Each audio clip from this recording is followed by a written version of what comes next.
Assalamualaikum warahmatullahi wabarakatuh. Selamat siang, salam sejahtera bagi kita semua. Om Swastiastu, Namo Buddhaya, salam kebajikan, dan salam sehat bagi kita semua. Yang kami hormati Bapak-Bapak dan Ibu-Ibu sekalian, para jajaran direksi PT Asuransi Tugu Pratama Indonesia Tbk, para komisaris PT Asuransi Tugu Pratama Indonesia Tbk, para pemegang saham PT Asuransi Tugu Pratama Indonesia Tbk, para investor, para analis, para jurnalis media, serta seluruh hadirin yang mengikuti acara secara virtual. Mewakili manajemen, kami mengucapkan terima kasih untuk kehadirannya dalam kegiatan Public Expose Perseroan pada hari ini. Pelaksanaan Public Expose ini merupakan salah satu pemenuhan kewajiban PT Asuransi Tugu Pratama Indonesia Tbk sebagai emiten dan perusahaan publik yang sahamnya tercatat di Bursa Efek Indonesia untuk memberikan update kinerja terkini perseroan. Pemaparan hari ini akan terbagi menjadi 5 materi yang akan dilanjutkan dengan sesi tanya-jawab. Pertama, paparan sekilas pencapaian perseroan. Kedua, paparan kinerja keuangan perseroan. Ketiga, paparan perkembangan bisnis retail perseroan. Keempat, paparan kinerja anak perusahaan bisnis reasuransi. Dan kelima, paparan komitmen penerapan good corporate governance perseroan. Apabila Bapak Ibu memiliki pertanyaan, dipersilakan untuk mengisi kolom Q&A yang tersedia pada aplikasi yang selanjutnya menyesuaikan dengan waktu akan berusaha dijawab oleh manajemen pada sesi tanya-jawab.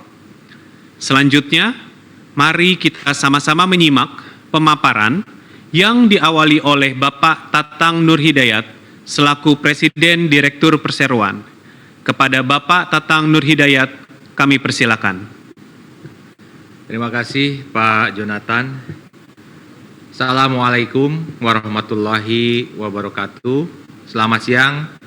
Salam sejahtera untuk kita semua. Puji syukur alhamdulillahirabbil alamin. Hari ini kita bisa bertemu walaupun secara virtual.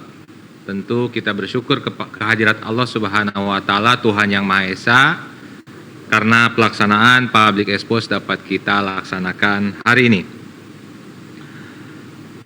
Ada beberapa hal yang akan saya sampaikan pada kesempatan ini. Mohon slide ditampilkan. Pertama, terkait dengan fokus strategi perseroan. Sebagaimana yang menjadi komitmen perseroan ketika melakukan IPO di tahun 2018, perseroan tetap memfokuskan pada 3 fokus strategi dalam menjalankan kegiatan usahanya. Adapun 3 fokus strategi itu diantaranya adalah pertama, terkait dengan optimalisasi bisnis korporasi dan komersial, yaitu dengan meningkatkan sinergi bisnis dengan Pertamina sebagai induk perusahaan, kemudian dengan perusahaan-perusahaan BUMN, kemudian juga membangun kerjasama baru disertai inovasi produk dalam industri yang mendukung UMKM, serta mempertahankan internasional rating dari IMBS yang merupakan bentuk pengakuan atas kondisi keuangan perusahaan yang sangat baik dan solid. Kemudian yang kedua, membangun dan mengembangkan bisnis retail dengan menciptakan produk yang disiapkan khusus untuk target market individu atau retail. Mengoptimalkan platform digital untuk meningkatkan bisnis serta mengembangkan sistem aplikasi untuk memberikan user experience terbaik bagi pelanggan kami.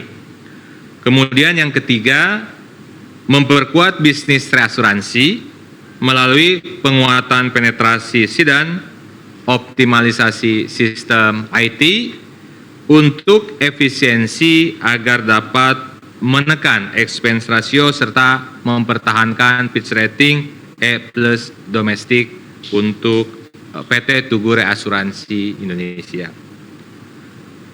Kemudian sekilas terkait dengan kinerja, alhamdulillah Perseroan sebagai salah satu perusahaan asuransi umum terbesar di Indonesia terus menunjukkan pertumbuhan yang baik hingga kuartal ketiga tahun 2022 ini.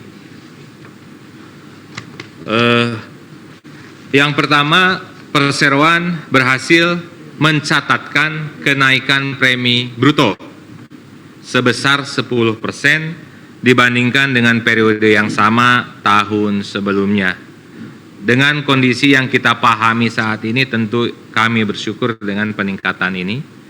Kemudian yang kedua, walaupun klaim bruto sedikit meningkat, yaitu 0,04%, jauh di bawah peningkatan premi bruto, dan perusahaan dapat membukukan peningkatan laba tahun berjalan sebesar 15% dibandingkan dengan tahun sebelumnya. Tentu ini juga berkaitan dengan tadi peningkatan premi bruto dengan peningkatan klaim yang hanya 0,04%. Kemudian yang ketiga, dari pendapatan investasi pun Perseroan mencatatkan kenaikan sebesar 11%, yang mana terutama dikontribusikan oleh peningkatan imbal hasil dari saham dan reksadana saham.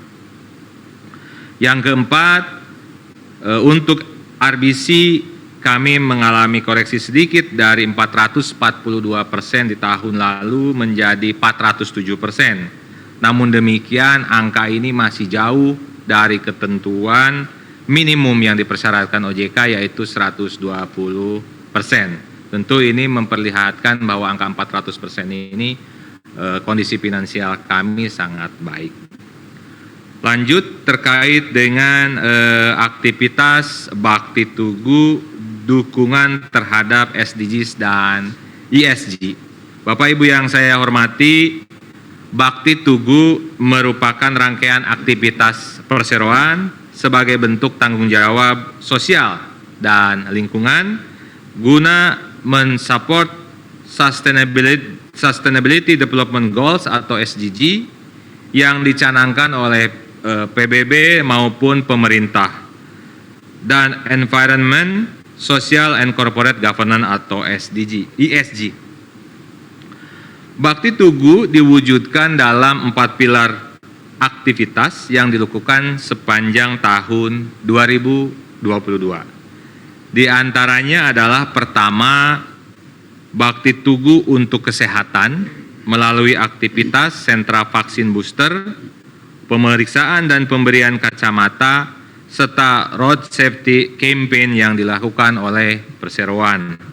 Kemudian yang kedua, Bakti Tugu untuk pendidikan. Ini dilakukan melalui bantuan untuk sekolah alternatif anak jalanan. Kemudian yang ketiga, Bakti Tugu untuk lingkungan hidup. Melalui diantaranya adalah penanaman pohon bakau dan pelatihan program pilah sampah bekerjasama dengan Green Initiative Foundation.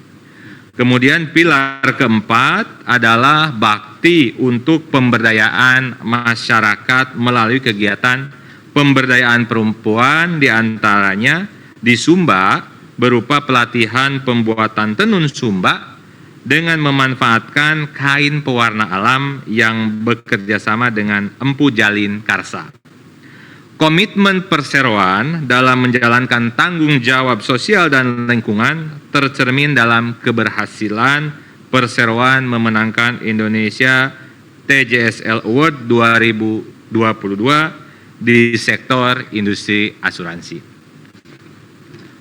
Kemudian kami sampaikan sekilas tentang sertifikasi dan penghargaan yang diterima di tahun 2021, tentu juga kami terima di tahun 2022. Sepanjang tahun Perseroan mendapatkan penghargaan dari berbagai lembaga independen untuk kinerja keuangan perusahaan. Hampir semua, bahkan semua lembaga yang memberikan award atau penghargaan terhadap asuransi, kami mendapatkannya dengan predikat yang utama atau sangat baik. Tentu hal itu dilakukan atas kinerja keuangan perusahaan, keunggulan pelayanan, dan sebagai perusahaan dengan image yang baik dan diakui dalam industri asuransi umum di Indonesia. Bapak Ibu yang saya hormati, demikian pemaparan yang dapat saya sampaikan. Selanjutnya, pemaparan mengenai kinerja perusahaan dalam konteks keuangan akan disampaikan lebih lanjut oleh Bapak Emil Hakim sebagai Direktur Keuangan dan Layanan Korporat. Oleh karena itu, kami persilakan Pak Emil untuk melanjutkan pemaparannya. Terima kasih. Baik, terima kasih Pak Tatang Nur Hidayat atas kesempatan dan waktunya yang diberikan kepada saya untuk memaparkan kinerja keuangan sampai dengan September 2022. Izinkanlah saya untuk memberikan paparan sebagai berikut. Kinerja keuangan perseroan secara konsolidasi cukup positif, ditunjukkan dengan peningkatan premi bruto sebesar 10%, yang mana terutama dikontribusi oleh asuransi kebakaran, rangka kapal, dan offshore. Total pendapatan perseroan yang terdiri dari hasil underwriting, pendapatan investasi, dan pendapatan usaha lainnya meningkat sebesar 0,4%. Laba tahun berjalan meningkat sebesar 15% sebagai dampak kenaikan dari premi bruto, pendapatan investasi, dan pendapatan usaha lainnya. Sementara untuk total aset dan ekuitas sendiri, perseroan mengalami sedikit peningkatan dibandingkan dengan periode 31 Desember 2021. Loss ratio meningkat disebabkan adanya peningkatan klaim neto, terutama dari bisnis kebakaran, offshore, dan others. Expense ratio sendiri mengalami penurunan disebabkan oleh penurunan rasio komisi dan operational expense. Sedangkan untuk combined operating ratio, perseroan mengalami peningkatan sejalan dengan adanya peningkatan loss ratio tadi. Sementara untuk risk based capital untuk periode September 2022 sebesar 407% lebih tinggi dari persyaratan yang diatur oleh OJK di 120%, di mana untuk industri asuransi umum berada di 312%. Demikian pemaparan yang dapat saya sampaikan. Untuk selanjutnya pemaparan mengenai pengembangan bisnis retail akan disampaikan oleh Bapak Eri Widiatmoko sebagai Direktur Pemasaran Asuransi. Silakan Pak Eri. Terima kasih Pak Emil Hakim atas kesempatan dan waktu yang diberikan kepada saya untuk memaparkan mengenai pengembangan bisnis retail perseroan. Mohon slide ditampilkan. Izinkanlah saya untuk memaparkan sebagai berikut. Sejalan dengan fokus strategi untuk memperbesar bisnis retail, perseroan menunjukkan pertumbuhan yang signifikan dalam bisnis retail. Porsi premi bruto bisnis retail perseroan terus meningkat sejak 2018 sebesar 5,8% menjadi dengan tren 9,7 di tahun 2021. Secara nominal, premi bruto bisnis retail mengalami peningkatan dengan CAGR sebesar 30%. Dan jika dibandingkan dengan tahun 2018, premi bruto pada bisnis retail meningkat sebesar 117%. Kontribusi untuk pertumbuhan bisnis retail terutama berasal dari bisnis kendaraan bermotor ya, dari 2018 ke 2021. Perseroan telah melakukan dalam hal teknologi atau digital development-nya dalam melakukan pemasaran produk retail ini. Dan untuk meningkatkan engage yang dapat berdampak pada peningkatan jumlah transaksi, perseroan telah mengembangkan mobile apps T-Drive yang pertama kali diluncurkan di akhir tahun 2018 yang lalu. Perseroan juga menyadari bahwa perkembangan bisnis teknologi digital yang begitu cepat, terutama setelah terjadinya pandemi di awal tahun 2020, selain tetap melakukan pengembangan pada aplikasi T-Drive, juga untuk memberikan kemudahan bagi tenaga sales agent untuk memasarkan produk asuransi. Perseroan juga meluncurkan mobile apps yang kita sebut adalah T-Friend di pertengahan Juni 2020. Juga Perseroan telah mengembangkan website yang menyediakan fitur pembelian produk asuransi, dan melalui website Perseroan dengan pilihan metode pembayaran yang beragam yang bisa lewat debit, virtual account, kartu kredit, dan juga e-wallet. Aplikasi Perseroan juga terhubung dengan beberapa aplikasi seperti My Pertamina, Fuse, Pasar Polis, Kuala, Lifepal, Carmati, iGlow, Telkomsel, dan beberapa mitra agregator lainnya. Untuk pengembangan produk retail selain produk T-Drive, T-Ride, dan T-Home, Perseroan juga telah mengembangkan beberapa produk retail lainnya, antara lain T-Travela, T-Fracture, T-Store, T-Denggi, T-Down Payment, T-Protect, dan tentunya yang paling hit sekarang adalah untuk T-Personal Cyber. Ya. Untuk memberikan nilai tambah bagi pelanggan tentunya, Perseroan juga menyediakan, ini secara konsisten kita kembangkan, adalah layanan melalui call center 24 jam atau kita sebut adalah call TIA, Tuku Insurance Assistant, dan akses informasi beberapa sosmed ya, sosial media yang dimiliki oleh Perseroan. Hal ini untuk kemudahan dalam mengajukan klaim juga kita bangun ya melalui mobile apps tersebut yang juga dimiliki oleh Perseroan, dan juga layanan emergency road assistance bagi para pelanggan setia Perseroan.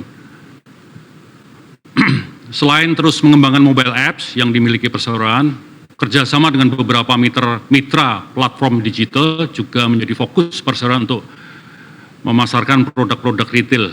Hal ini terlihat dari pertumbuhan yang cukup signifikan dari sisi produksi premi bruto dan jumlah polis tentunya dari tahun 2018 sampai dengan periode September 2022. Jaringan dan aplikasi T-Friend juga telah terbukti memberikan kemudahan bagi tenaga sales maupun agent untuk memasarkan produk asuransi retail Perseroan, dan sejak pertama kali diluncurkan di tahun 2020, T-Friend telah mengalami pertumbuhannya baik dari produksi premi, jumlah polis, dan total jumlah pengguna T-Friend itu sendiri.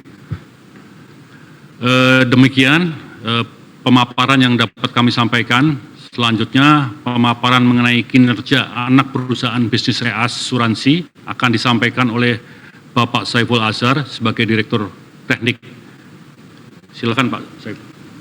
Terima kasih Pak Eri atas kesempatan dan waktu yang diberikan kepada saya untuk memaparkan mengenai kinerja anak perusahaan bisnis reasuransi. Izinkan saya untuk memberikan paparan sebagai berikut. Salah satu fokus strategi Perseroan adalah untuk memperkuat bisnis reasuransi melalui anak usaha PT Tugu Reasuransi Indonesia atau biasa disebut Tugure. Untuk periode 30 September 2022, kinerja keuangan Tugure menunjukkan performa yang sangat baik jika dibandingkan dengan periode yang sama tahun sebelumnya. Premi bruto dan net premi Tugure mengalami peningkatan masing-masing sebesar 29% dan 30% dibandingkan periode sebelumnya, walaupun biaya operasi mengalami sedikit peningkatan sebesar 14%. Namun Tugure mencatatkan pertumbuhan laba tahun berjalan yang cukup signifikan dengan peningkatan sebesar 256%. Untuk periode 30 September 2022, Tugure berhasil menjadi perusahaan yang mencatatkan pertumbuhan laba tahun berjalan tertinggi jika dibandingkan dengan beberapa perusahaan reasuransi yang ada di Indonesia. Hal ini menunjukkan bahwa di tengah kondisi ekonomi yang sulit dan penuh tantangan saat ini, Tugure masih mampu bertahan dan mencatatkan pertumbuhan kinerja yang positif. Kami optimis bahwa Tugure dapat terus mempertahankan kinerjanya dengan tetap membangun sinergi yang lebih baik dan memperkuat penetrasi kepada siden-siden yang ditargetkan dan tetap melakukan efisiensi dalam operasional sehingga dapat menekan expense rasionya. Demikian pemaparan yang dapat saya sampaikan. Selanjutnya pemaparan mengenai komitmen penerapan GCG akan disampaikan oleh Bapak Budi P. Amir sebagai Direktur Kepatuhan dan Manajemen Risiko. Terima kasih Pak Saiful Ashar atas kesempatan dan waktu yang diberikan kepada saya untuk memaparkan mengenai komitmen penerapan GCG perseroan.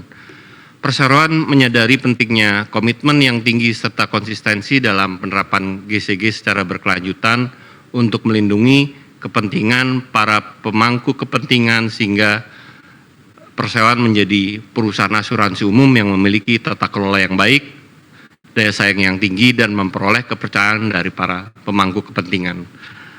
Komitmen perseroan dalam penerapan GCG diwujudkan dalam penilaian atas penerapan GCG perseroan yang dilakukan secara rutin 1 kali dalam 2 tahun oleh penilai eksternal yang independen. Penilaian ini terdiri dari 6 aspek penilaian, yaitu aspek komitmen terhadap penerapan tata kelola perusahaan yang baik secara berkelanjutan, aspek pemegang saham dan RUPS, aspek Dewan Komisaris atau Dewan Pengawas, aspek direksi, aspek pengungkapan informasi dan transparansi, dan aspek lainnya yang ada dalam kriteria penilaian. Dari hasil penilaian GCG perseroan di tahun 2021, perseroan berhasil mencapai skor sebesar 91.314 atau setara dengan 91,31%. Dengan kualifikasi sangat baik. Skor ini mengalami peningkatan dari penilaian di tahun 2019 yaitu sebesar 89.283 atau setara dengan 89,28%.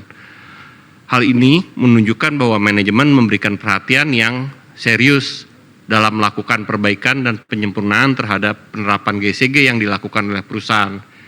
Hal ini tercermin dalam peningkatan skor GCG yang telah dicapai. Demikian pemaparan dari kami. Kami sampaikan selanjutnya waktu dan tempat pada Bapak Jonathan sebagai moderator pada acara hari ini. Terima kasih. Baik. Terima kasih Bapak-Bapak Direksi yang sudah memaparkan bahan presentasinya pada siang hari ini.